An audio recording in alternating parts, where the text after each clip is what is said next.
You know, I've chased fugitives across 3 states. I've served warrants on men who kept AK-47s next to their beds, and I've testified in court cases that put people away for decades. I'm Supervisory Deputy U.S. Marshal Cole Harrison.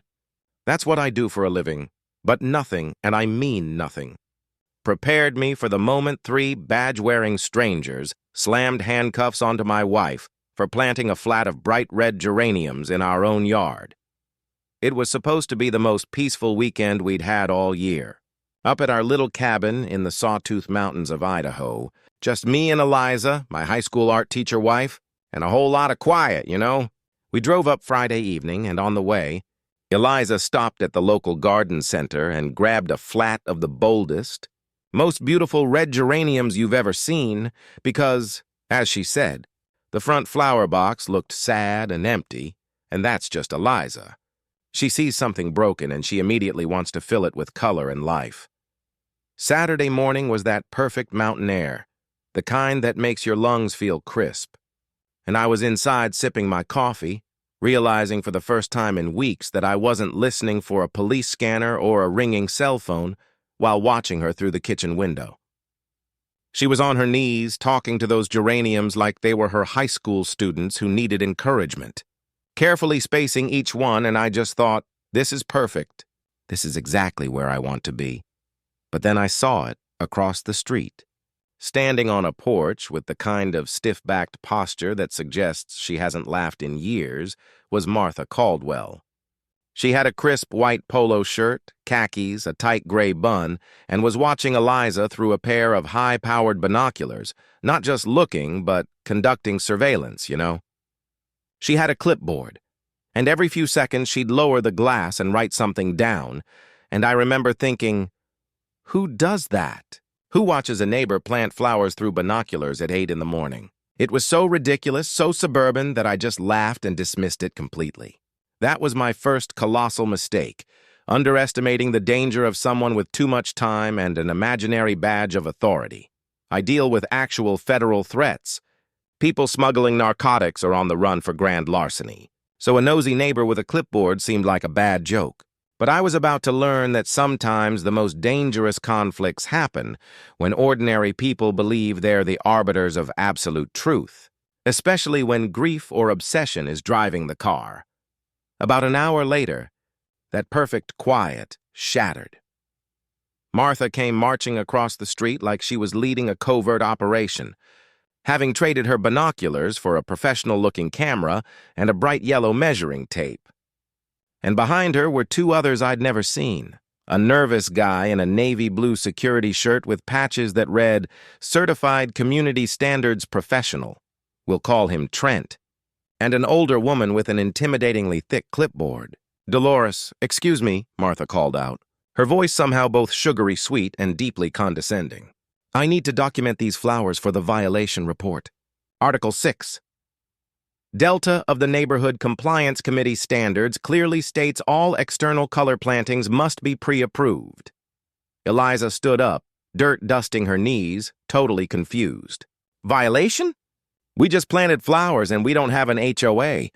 This is unincorporated land. Martha straightened up, looking at us with that pitying contempt you reserve for children who just don't understand the grown-up world. She held up a cheap laminated card. Ignorance of compliance standards is not a valid defense, Mrs. Harrison. These are non-approved species in a visible yard area. You have 90 minutes to remove them, or I will be forced to initiate enforcement action. Trent stepped forward, trying way too hard to look official, giving me a limp handshake I immediately regretted. I'm Trent Reynolds, Neighborhood Compliance Supervisor. We're here to support Mrs. Caldwell in her role. I fought the urge to laugh, I swear I did, because the whole thing was so absurd. Look, I said, trying to be the calm, reasonable federal agent, this is going nowhere. We are not removing anything. If you think you have legal authority here, you can show me the paperwork that proves it. That's when Martha gave me this cold, satisfied smile. The paperwork is on its way, she said, and then she fixed her eyes on Eliza, her expression softening into something sick, almost maternal. Honey, I know this is scary, and I know he probably tells you what you can and can't do, but you don't have to protect him anymore. Help is coming! Eliza looked at me, utterly bewildered. Protect you from what? She whispered. I had no idea, but my professional instincts were screaming, not about the geraniums, but about the look in Martha's eyes. I should have paid closer attention when I heard her on the phone a few minutes later, her voice quiet and desperate. She looks just like Chloe. I can't let it happen again. Not again. I didn't know who Chloe was, but the way she said that name made my skin crawl. The situation escalated from a farce to a threat 45 minutes later when a real patrol car pulled up. Deputy Rick Jensen, a local county officer, got out. Martha had filed a report, not about flowers, but about a federal employee abusing his position to intimidate elderly residents. Jensen was carrying official-looking documents, and he showed me a tablet with a Ring doorbell video. It was me, talking to Martha yesterday, but the audio was clearly edited to make my voice sound aggressive, and the footage was cut to make me look like I was towering over her, gesturing wildly. "Sir," Jensen said, his voice professional but wary, "I need to ask you about the threatening behavior. Mrs. Caldwell has filed for an emergency protective order. We're here to ensure your wife doesn't feel coerced into staying silent about any threats she may have experienced." It was a brilliant, sick trap. Martha had flipped the script, using my federal credentials against me, painting me as the dangerous, rule-breaking aggressor. Eliza tried to protest, but her pleas only confirmed Jensen's belief. It's very common for victims to defend their abusers, ma'am, especially when the abuser has law enforcement connections. Then Martha came back. Phone in hand, live streaming. "I'm live streaming for transparency," she announced to the gathering neighbors and the climbing viewer count. Everyone needs to see how federal employees abuse their power to silence concerned citizens. The comments were brutal. "Fire the marshal." "Federal agents think they're above the law." I felt like I was drowning in an elaborate performance. Everything I said sounded defensive, and every protest of innocence just fed Martha's twisted narrative. I tried to show Deputy Jensen my actual credentials, my marshal's ID, but Martha was ready. "See? He's using his federal position to escape accountability. This is the corruption I've been documenting." Then Martha looked at Jensen, using his first name with sickening familiarity. "Rick, I think we need to move Eliza to a safe location while we sort this out. She's clearly afraid to speak freely while he's present." And just like that, Dolores and Trent positioned themselves on either side of Eliza. "Wait!" Eliza cried, backing up. "This is crazy. You can't just take me against my will." "Cole, tell them they can't do this." "Honey," Martha cooed into her phone. "Abused women always defend their attackers. It's called Stockholm Syndrome. You don't have to protect him anymore." The crowd cheered her on, the live stream viewers demanding my arrest. But then, I heard the sound that cut through all the noise, the metallic snap of handcuffs closing around Eliza's wrists. That was the line. Everything else faded. The crowds, Martha's voice, Jensen's confusion, it all dissolved into cold, professional clarity. The civilian husband, the man who wanted to solve this peacefully, vanished, replaced entirely by Supervisory Deputy U.S. Marshal Cole Harrison, the tactical operator who runs high-risk arrests and knows the federal code backwards and forwards. My voice came out, low, hard, and amplified by pure, focused authority. "Drop the phone." Trent, U.S. Marshals Service. Everyone freeze right there. The effect was instantaneous. Trent dropped his phone, Dolores recoiled, and even Martha's commentary died in her throat. Jensen instinctively put his hand on his weapon, recognizing the shift in dynamic and authority. "I am Supervisory Deputy Cole Harrison, United States Marshals Service, District of Montana and Idaho," I announced, holding my credentials high for every eye and every camera, including Martha's streaming phone, to see. "What you are witnessing is the unlawful detention of a law enforcement family member by individuals falsely representing police authority." I moved with that precision that is second nature, positioning myself between them and any escape route. "Trent Reynolds, Dolores Vance, you are currently committing interference with federal law enforcement and unlawful detention. Under Title 18, Section 1201, release Mrs. Harrison immediately." The power evaporated from Trent and Dolores like smoke. Trent's hands were shaking as he fumbled for the handcuff key, muttering, "Oh man, oh man." Jensen immediately came forward, demanding to see my ID again, now showing the respect due a fellow officer. "Deputy Jensen," I said, my voice steady, "I need you to document this incident for federal investigation.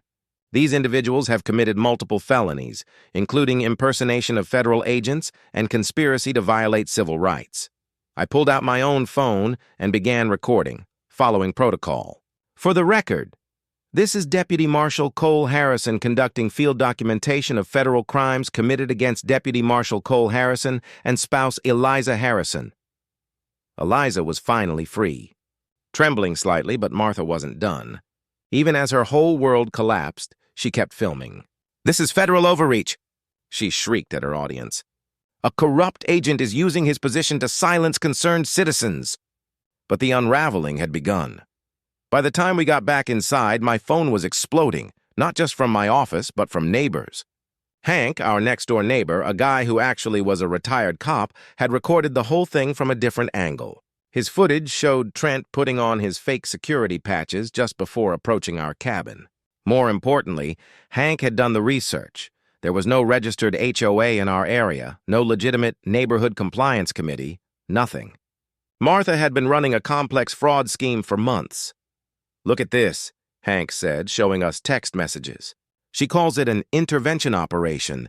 She's been collecting thousands in fake fees from people for things like having the wrong color mailbox or leaving a boat in the driveway. She targeted you because of your credentials. She wanted to prove she could take down a corrupt federal authority." The narrative flipped hard. Hank shared his footage.